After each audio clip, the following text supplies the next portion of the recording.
In other news, we're following an ongoing story that developed during the early days after Hurricane Omar. News Channel 8's Wes Small has the details. I'm here in front of Champ Sporting Goods store in Sunny Isle.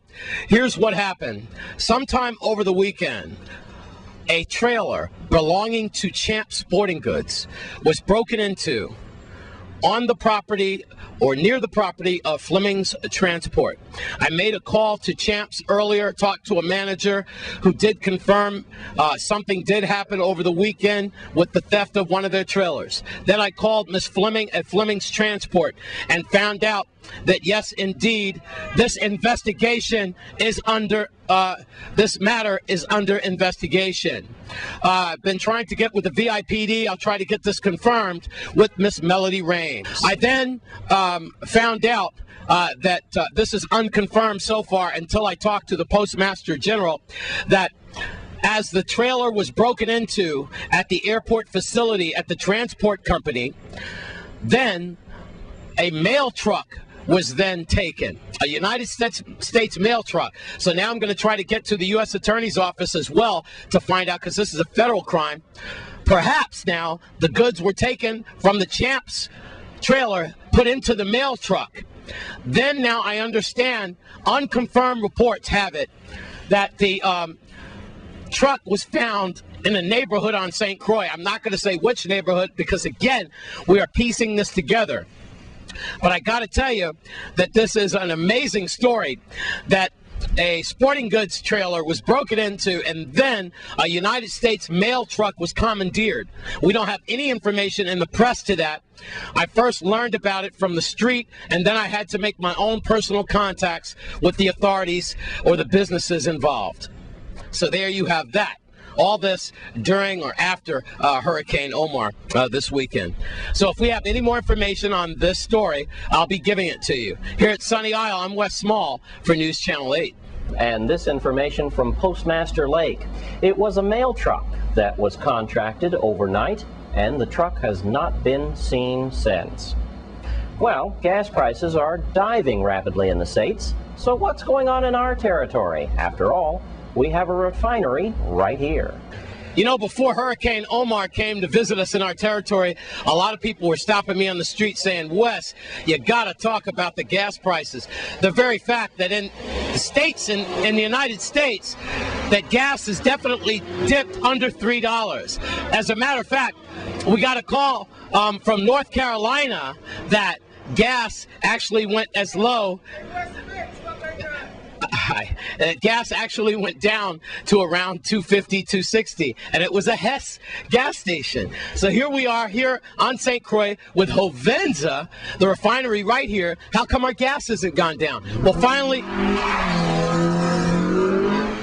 Finally, good news to report, as right here, gas is now under $3, $2.69. Here we are at XL gas station in Frederiksted, and that is good news to consumers and you at the pump, because Hovenza has now dropped retail gas prices by 75 cents. Today's decrease is the largest single drop in prices ever made in the St. Croix-based refinery's 43-year history.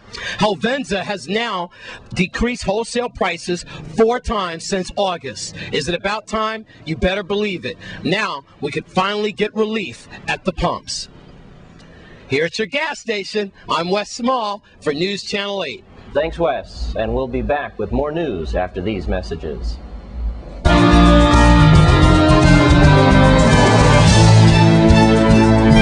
As we continue with the aftermath of Hurricane Omar, News Channel 8's Lee Carl has this message from Chris Finch. I'm with Chris Finch, Human Services, today before Rotary Sunrise. It gave me a chance to everything else happening with Omar, all the other agencies sort of like trundled in, but Human Services sort of in the background, but they were doing their job, right, Chris? Oh, absolutely.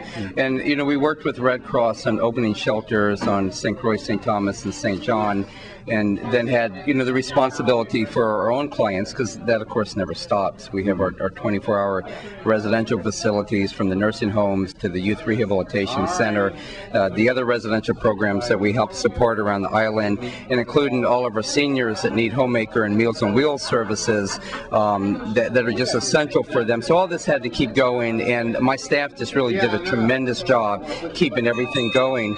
And we're pretty much back to normal this week. A few power outages still affecting some of our programs in St. Croix, but systems are back going. I had a lady stop me. I just mentioned this for what it was.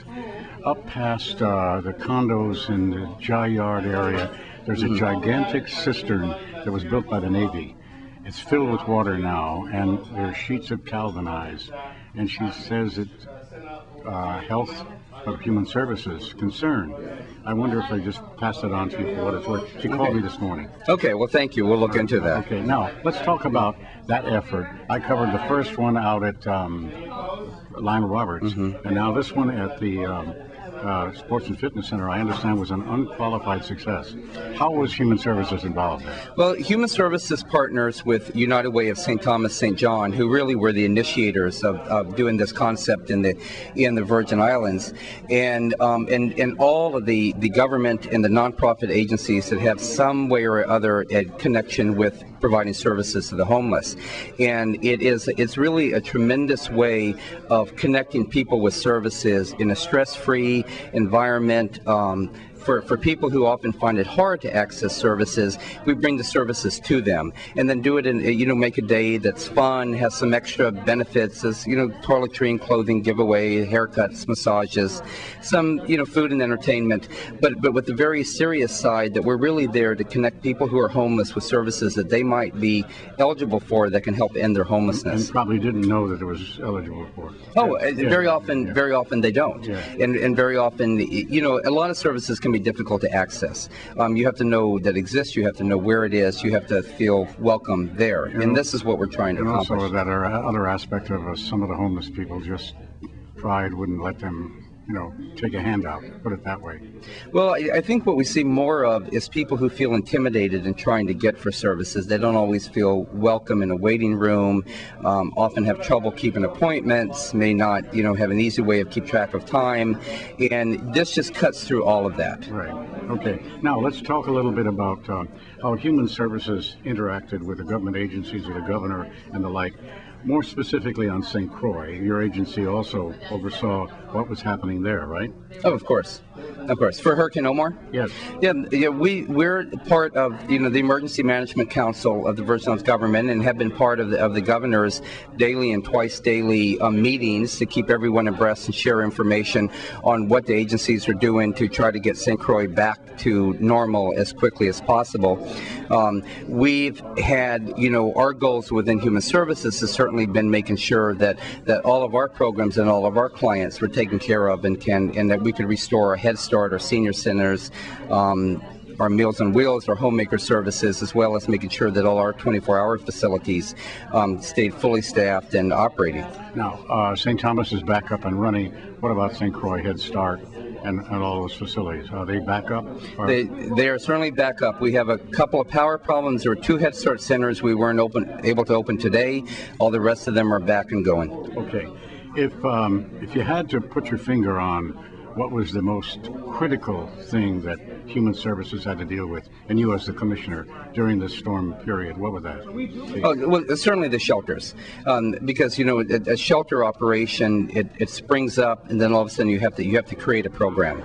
American Red Cross and Human Services work hand in hand in opening the shelters, but it's difficult to prepare a tremendous amount, because you're going to move and create a whole program in somebody else's building in just an instant, and get it open, and then right away you're feeding people. They have to have a place to sleep, you have to have security, you have to have health care, and so all that has to come together instantly. It was a challenge, and I think we have a lot of lessons learned that we're going to be even better at it the next time, if there is a next time. Always learn from what your mistakes might be. Right? Yeah, absolutely. Right. I'm with Chris Finch of Human Services. He was at Rotary Sunrise today talking about a number of subjects, but I thought it was important we talk a little bit and focus a little bit on Hurricane Omar and how Human Services was there. Okay. Thank you, Lee. In St. Thomas, Lee Carl for News Channel 8.